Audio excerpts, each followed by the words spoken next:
Hey everyone, this is Tom Hillgardner with Alex Hurd, and tonight we've got a great episode on the Conscious Father that we want to introduce and talk about. Alex, you want to share with us what the conversation is tonight? Yeah, man. So last week I had a birthday and I turned 43 years old. And for a really long time, I got it, maybe even long back as mid-20s, late 20s, early 30s. I've had this relationship with time that I don't think is really healthy. And so each year on my birthday, it's for me, it's not necessarily like a joyous occasion. I actually take that time and reflect upon where I thought I was going to be at this stage in my life, this age. And it's just the birthday that kind of drives it home, right? Because that's the day where the number flips. You go from 42, you go to 43.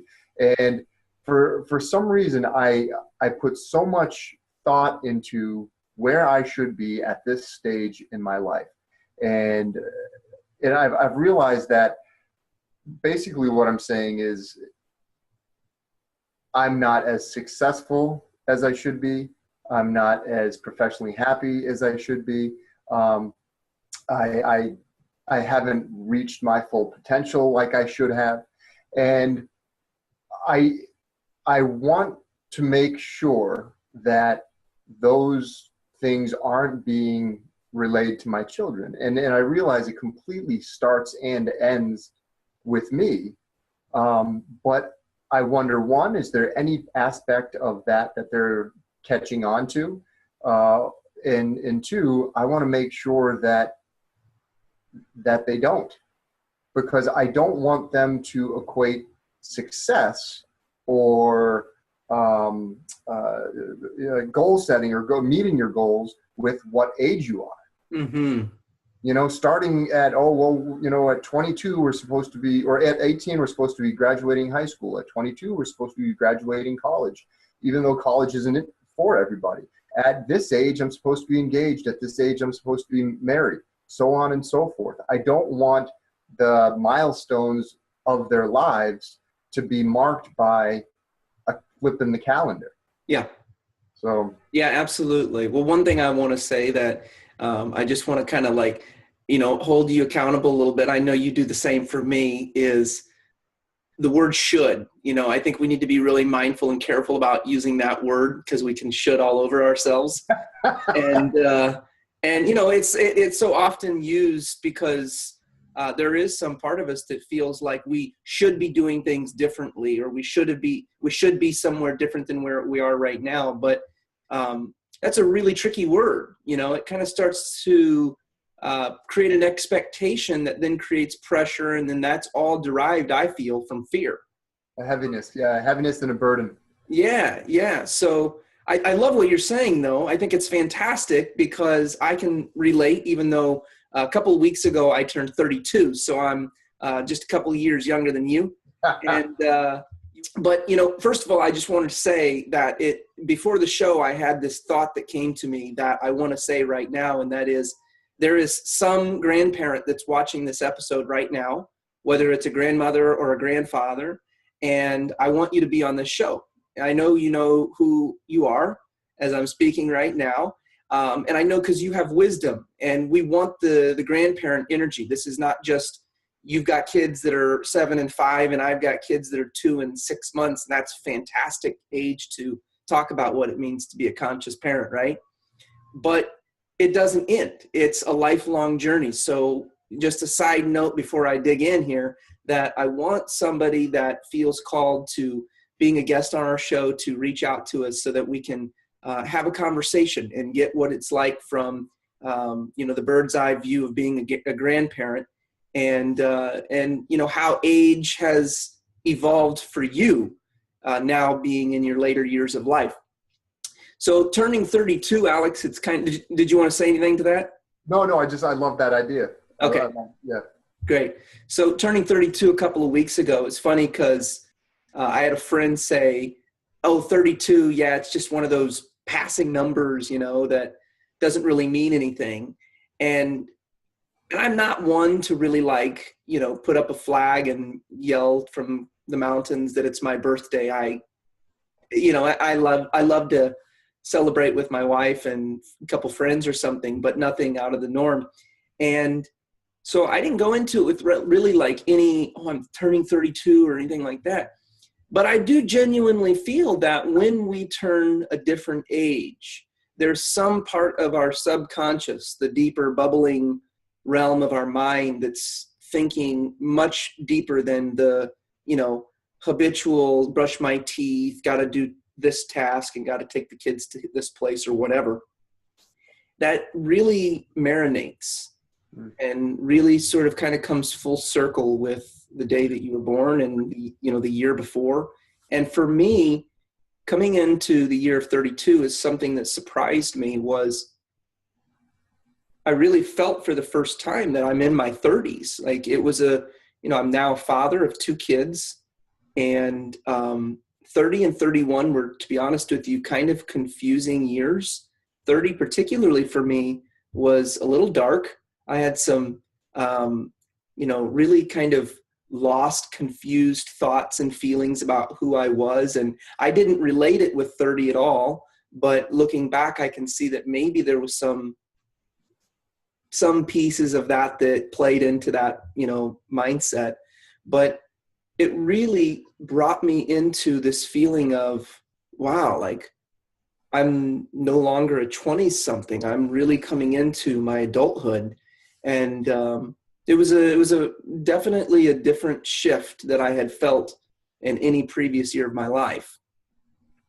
Yeah. And so that's 30 was the first one there for me. It's funny, but if I go back in my mind's eye, I think it really started to feel the pressure when I graduated college, because if you think about it, up until that point, if you are somebody that goes to college, or if you just graduate high school and go on to whatever the next thing is, up until that point, it's kind of smooth sailing. I mean, you're going through school and you're going through the social challenges and things like that, but the expectations on you are a little bit different. And when you graduate college, then all of a sudden the expectation is, wow, I got to do something now, as far as bringing money into your life. And I guess I want to foster a house, a fatherdom, parenting style that never is putting pressure on my kids based upon their age in where people feel as though they should be at that level of their life, right? I use the word level. Well, at that level of your life, you're supposed to be doing this. I don't want to foster the supposed to, because I think that when you say you should be, the should word, or you're supposed to, it just creates this pressure and this burden and this fear and this angst of, well, what I've done up until this point maybe is not good enough. Because if I'm supposed to be doing this and I haven't done it yet, then maybe the stuff beforehand was a waste of time and I wasn't doing right then. Yeah. I don't want that for my children, because quite frankly, I'm living it, by what I've put on myself, and it's not a good feeling. As you speak, it's a couple of people come to my mind in my personal life that I want to speak to. That one of them is 86 years old and the other one is 91 years old, and they're 2 of my best friends. I have worked for the last 7 years in the senior industry. We're either volunteering within hospice or caring for the seniors that need some support in one way or the other. And along the journey and just through life in many ways, I've become very close friends with people that are 3 times my age. And these particular individuals that I'm speaking about, the thing that really inspired me when I met them and continues to inspire me is that they're 86 and yes, they're 91, but they don't see themselves as that. They're not defined by an age. And a lot of times they see me doing things and they're very excited about what I've got going on in my life, because they can relate so well with that part of them. And when you're talking about the way you want your household to view age and how you don't want to put limits on time restraints on when your kids should have to do some things at certain times. I want my kids to, know that there is some significance to your physical age of changing. Yeah, that's true. But my personal opinion and belief is that we're a soul that goes well beyond our body, and the body is essential to our awakening process. We need to learn about it. We need to listen to it. We need to have a wonderful relationship and know how it's speaking to us through pains, through tinglings, through, whatever sensations that it's giving us. But I want my kids to see themselves for much, much more deeper and much more limitless than a number. Yeah, as you were just talking, I just thought about something just literally that happened 2 hours ago. I was helping Rowan with her math homework, and everything's done on iPads now, and we were doing Roman numerals, and she was getting it to a point, but then she just kind of got stuck, and she started getting more and more frustrated. So we just worked through a problem that I had helped her through, and then the very next problem was very similar. It just was a little bit of a shift. And she was getting really frustrated, and I was giving her hints, but at that point her mind was starting to spin and she wasn't getting it. And I actually found myself, I said, Rowan, this math is something that you did 2 years ago, that you were able to do 2 years ago. And so I just made a situation where my daughter at 7 is already frustrated and she's spinning out of control. And then I told her that, well, 2 years ago you could do it. Basically saying you're a dope. Not intentionally, of course. Not intentionally, but making her feel bad. Well, God, I should be able to do this now if I was able to do it 2 years ago. And I speak about not wanting to create that and not wanting to foster or create that in them, but just even 2 hours ago, I found myself in a position where I did exactly that. And I get that's the gig. Mm-hmm. That's the gig. That's part of the learning process. And by talking about it, it kind of shines a light on it. Really just kind of hit me in the gut a little bit, which is a good thing. But sometimes, a lot of times we do those things unwittingly, unknowingly. Unwittingly, unknowingly. And I think a lot of times we don't have a well enough and compassionate enough practice with forgiveness. When we do become aware of those things, we don't actually do some of the work that's needed for our inner life to care for the part of us that made our child feel dumb or feel insignificant or inferior or whatever.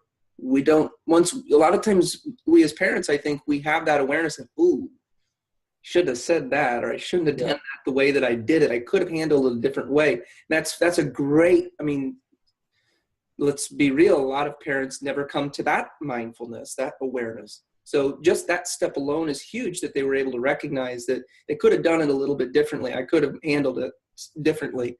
But then I think from there is a practice of taking a moment to pause. I oftentimes find that putting my hand here on my heart is a significant expression that allows me to connect with my inner life, that part of me that I can create a sense of forgiveness and compassion with, and say, I messed up, or I did something unconsciously and it hurt my child, maybe not like permanently or terribly, but in that moment it hurt them. And I just want to take a moment to recognize that there may be a part of me that feels dumb. Or there may be a part of me that feels inadequate. And maybe that part of me wants a little bit of care and a little bit of compassion. I think that's a really key part to our conscious parenting. Yeah, I know there's so much room for myself in that area. I know we've talked about it offline for years, quite frankly. Yeah. And, I think what I'm going to start moving towards is embracing 43, living 43, and not wishing what I feel I should have done at 22, 30, 32, 40. Mm-hmm. Start living 43. That's awesome, man. That's great. Congratulations. Oh, Jesus, man. It's not a light switch. Right away, I'm going to start moving towards it. That's great, though, man. I mean, it all begins with awareness, right? Yeah, for sure. So that's good. Well, I think this has been a fantastic conversation. I have more things that I want to share, but I think it feels like a right place to just kind of let things marinate, right? Yeah, for sure. Yeah, it's a good show, man. Thank you for giving me the space. Absolutely, likewise. And everyone, thank you so much for tuning in and watching the show. I hope that you got something out of it. And if you did, shoot us a line. We'd love to hear from you. And if you don't feel like shooting a line, we hope that you check out some more shows. Thanks a lot. All right, take it easy. Take care, Alex.